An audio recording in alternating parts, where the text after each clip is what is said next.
Maqaa Abbaa, kan Ilmaa, kan Hafuura Qulqulluu, Waaqayyo tokkotti ni amannaa. Ameen. Sadaasa 21 wanta inni kabajamuuf kutaa tokkoffaasaa keessatti waa'ee Tsiyoonii fi hiikaa Tsiyoon jedhu ilaalle ture. Egaa sadaasa 21 wanta inni kabajamuuf wanta gurguddaa sadiidhaaf kabajama. Isa immoo kutaa lammaffaasaa keessatti ilaalla jennee waliin beellamanne turre. Haaluma kanaan kutaa lammaffaasaa isiniif qabadhee dhiyaadheeraatii maatiiwwan Waaqayyoo na faana bu'aatii hordofaa. Waaqayyo nu wajjin haa ta'u. Sadaasa 21 Hidaar Tsiyoon jedhamee wanta inni kabajamuuf dhugaadhumatti taaboti Waaqayyootti harka isaatiin hojjetee quba isaatiin immoo abboommi kurnan irratti barreessee maqaa waaqummaa isaatii Alfaa Omeegaa Adoonaay Elshaadaay kan jedhamu irratti barraa'ee kan jiru sanaa Museetti kan kenne ture. Haga bara luba Eelii sanatti ture kabajaan. Lubi Eeliin Seeloo iddoo jedhamutti dunkaana dhaabee taabota Waaqayyoo immoo keessa kaa'ee achitti waaqeffama ture Waaqayyo jiraataan. Haa ta'uuti garuu bara sana keessa ijoolleen Eelii lamaan maqaan isaanii Afineenii fi Fiinihaansi kan jedhaman cubbuu gurguddaa sadii fuuldura Waaqayyootti hojjetan. Cubbuu gurguddaa sadii fuuldura Waaqayyootti hojjetan. Inni jalqabaa maal yoo jettanii gaafa jimaata galgala sanbata duraatti bari'uu mana Waaqayyoo keessatti ibsaan qabsiifamee utuu hin dhaamin dibatii cuunfaan ejersaatti nammee haga lafti bari'utti boba'aa ture. Ijoolleen kun gojiin isaanii inni guddaaf olaanaan tokko ibsaan kun akka hin dhaamnee fi cuunfaa ejersaatti naquu ture. Garuu amma isa kana dhiisanii Waaqayyoon sodaachuu dhiisanii manni Waaqayyoo keessa akka dukkanaa'u taasisan. Tokko yakki isaanii kanaadha. Kan lammataa aarsaa Waaqayyoodhaaf dhiyaatu ofii isaaniitiif fayyadamuu jalqaban, nyaachuu jalqaban. Kan sadaffaa mana Waaqayyoo keessatti ijoollee shamarranii wajjin sagaagaluu jalqaban. Kanarraan kan ka'e Waaqayyo gooftaan guddaa itti aaree guddaa isaanitti gadde. Abbaan isaanii lubichi Eelii jaarsa waggaa 98 immoo ture. Jaarsi kun immoo ijoollee isaa qooda dheekkamuu maa akkas gootu jedhee gaafa isaan qajeelchu isaan dheekkamuu isaan qajeelchuu waan dideef Waaqayyo illee isattis ni aare.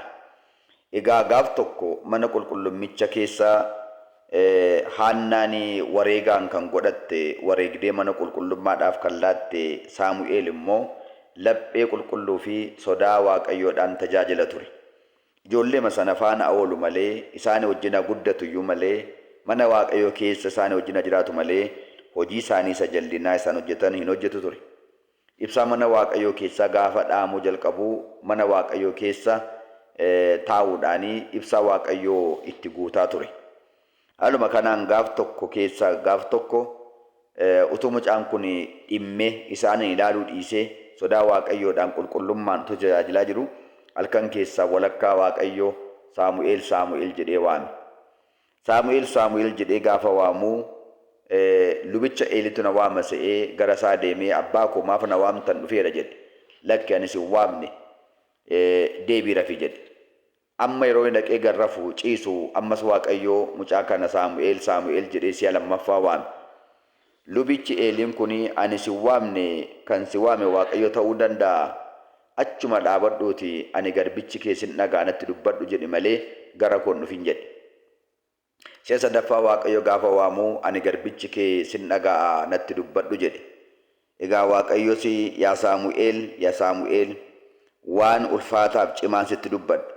Gurri kee dhaggeeffachuudhaaf illee hin danda'u nitti ulfaata. Waan an sitti dubbadhu kana garuu qalbeeffadhu jedhe.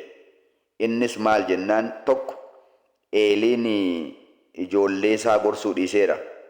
Qooda anaan kabaju anaan sodaatu ijoollee isaa kabaje ijoollee isaa sodaate. Kanaaf ani sana najjeesa. Ijoolleen isaa lamaan Afineenii fi Fiinihaansis ana sodaachuu dhiisaniiru. Kanarraan kan ka'e tajaajila mana kootii hanqisaniiru. Isaaniinis lamaan isaanii nan ajjeesa. Sadaffaa irratti sababa cubbuu isaaniitiif jecha immoo ani taabota Tsiyoonii warra Filisxeemiin warra hormaan akka isheen booji'amtu nan taasisa. Kanammoo ani Waaqayyo dubbadheera sanyii Eelii kan ta'an tokko immoo lafarratti nan bisu badduu baasin lafarraa isaan balleessa jedhee jedha. Tokkoffaa Matsaafa Saamu'eel boqonnaa 3 lakkoobsa 10 kaasee aga 11. Maatiiwwan Waaqayyo dubbii kana qalbeeffadhaa. Keessumatti mana Waaqayyoo keessa warri tajaajiltan dubbii kana hubadhaa. Waaqayyoon sodaan tajaajilaa. Tajaajila mana Waaqayyoo keessatti Waaqayyo waan sinirraa barbaadu hin hanqisinaa. Abbootiin luboonni nisaa abbaatii warri taatan abbootiin ijoollee qabdan ijoollee keessanii haalaan guddisaa. Yeroo isaan balleessan dheekkamaa gorsaa adabaa. Yoo akkana gooftan isaan fayyiftanii ofii keessan du'arraa ooltu. Yoo garuu isaaniin adabuudhaa baattan garuu Waaqayyo akka Eelii fi ijoollee isaatti aare kana sinitti aara.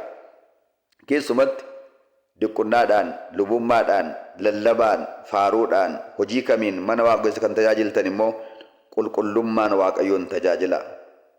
Waan Waaqayyoodhaaf dhiyaatu immoo irraa of eeggadhaa. Mataa keessanii faayidaan godhatinaa nan jiraadha yoo jettan. Kunoo sababa kanaadhaan ijoollee kanarratti Waaqayyo haaree karaa Saamu'eel dubbate. Kan nama dhibu bara sana keessa sagalee Waaqayyo birqii ture jedha. Waaqayyo namatti dubbatu dhabee birqii ture jedha. Haaluma kanaan egaa Waaqayyo waan dubbate hin gaabbuuti. Gaafa lafti bari'u Waaqayyo heda maal siin jedhee maaliif si waamee mee natti dubbadhu jedheen. Mucaan kun maal jedheetti dubbataree ni saalfate ni sodaate. Yoo natti dubbachuudhaa baatte Waaqayyo akkas yaa godhu natti dubbadhu maal jedhe jennaan mucaan kun hin dhossine waan Waaqayyo jedheetti dubbate.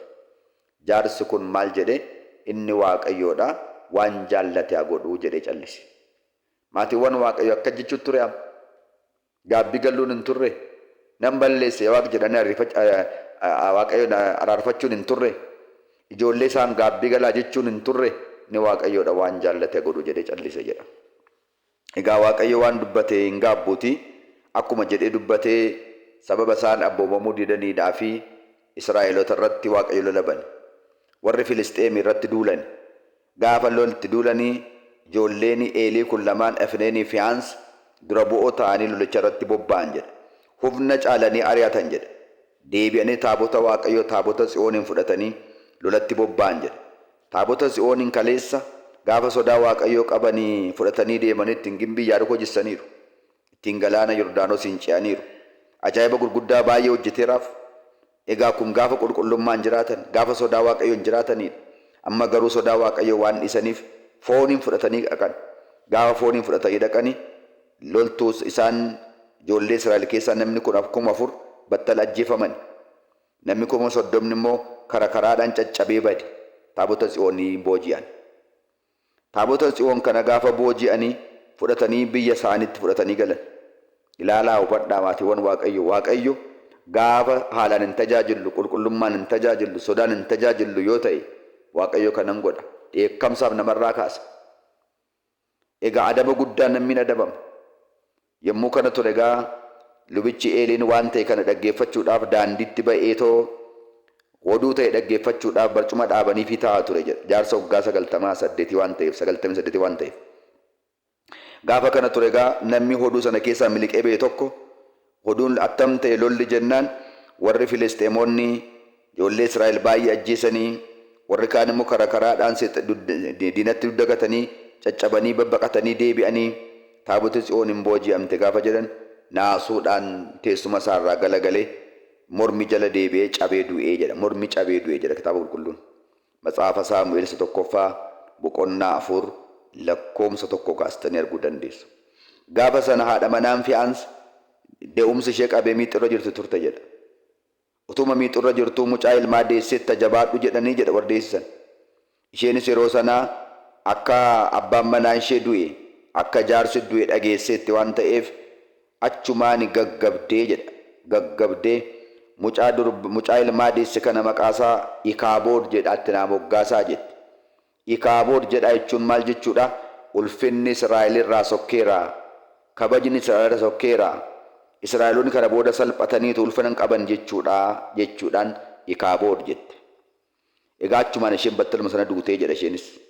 Egaa maatiiwwan Waaqayyoo warri Filisxeemotaadhaa mucaa kana taabota kana fudhatanii erga galanii booda eessa dhaqanii kaa'an innaa jettanii magaalaa Azaaxoon keessa lafa manni qulqullummaa daagoon jiru yookaan manni tolfamaa daagoon jiru dhaqanii ol gashanii daagoon waaqa tolfamaa jala ka'anii taabota waaqa jala ka'anii daagoon irra ka'anii jedha. Gaafa ganama barii ka'an waaqa tolfamaa daagoon sana mormasaa harkasaa caccabse daaku godhee fuulaan gadi gombisee bulee jedha. Achumaan uummata biyya sana kee jiraatan immoo hindaaqqoo baalleedhaan kaatu kaasee haga horii biyya sana haga nama biyya sanadhaa ooma nanna isaaniitti hiitootti naqe jedha. Kanarraan kan ka'e hiitoon nanna isaaniitti nameen cinqamanii jedha. Tokkoffaa Saamu'eel boqonnaa 5 lakkoomsa 1 kaastanii arguu dandeessu. Egaa gaafa kana gaafa cinqaman uummati biyya sanaa iyye maaloo kana nurraa kaasaa nu fixuuna fidduutti nutti fiddanii taabotii waaqayyoo kun humna guddaa qaba kunoo dhumneerra jedhanii jedha. Achirraatii gara magaalaa Asqeellootti geessan. Gara magaalaa Asqeellootti gaafa geessanii warri magaalaa Asqeelloo keessa jiraatan immoo maaloo nurraa fuudhaa deemaa jedhanii iyyanii jedha. Akka warra Azaaxoon hin balleessee gubee dhukkubatti fide dhukkubaan nu fixuudhaaf jettanii jedhanii jedha. Achiitii Gaazaatti geessani. Gaazaa irraa Geetitti geessani. Geeti irraa Asqeelootti geessani. Asqeeloo irraatii Aqroonitti geessanii jedha. Magaalaa 5 keessa naannessan. Magaalaa 5 naannessan hundaa keessatti hundumtuu nurraa fuudhaa deemaa jedhanii iyyanii jedha. Galanni Waaqayyootiif haa ta'u. Dhugaadhumatti taabotii Waaqayyoo humna qabeessa. Ajaa'iba guddaa hojjeta. Warra kabajaniif immoo eebba guddaa laata. Itti dhufne garaan hin laalla. Haaluma kanaan taaboti kun gaafa isaan guggubu maal goonu jedhanii jaarsolii mariisisanii jedha. Maal godhu jedhanii waaqa tolfamaa luboota waaqa tolfamaadhaaf kaa'amanii jiran mariisisan jedha.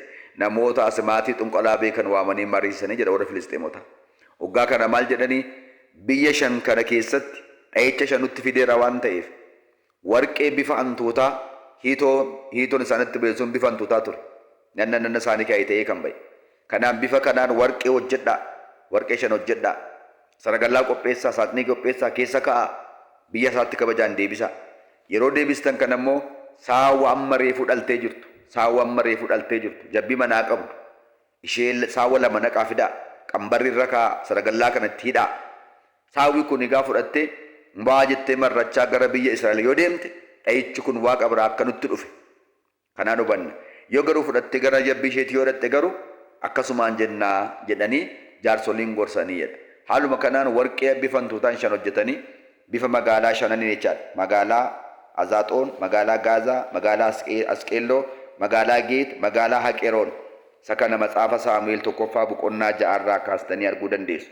Hojjetanii raatanii gadhiisanii jedha. Waggaa kana ture egaa saawwi kun yeroo irra ka'anii baa jechaa marrachaa gara jabbii isheetiin nan gara biyya Israa'el gaafa dhattu lafa qabatanii jedha. Lafa qabatanii sodaatanii na'an. Waaqayyo waaqni Israa'el dhuguma cimaadha.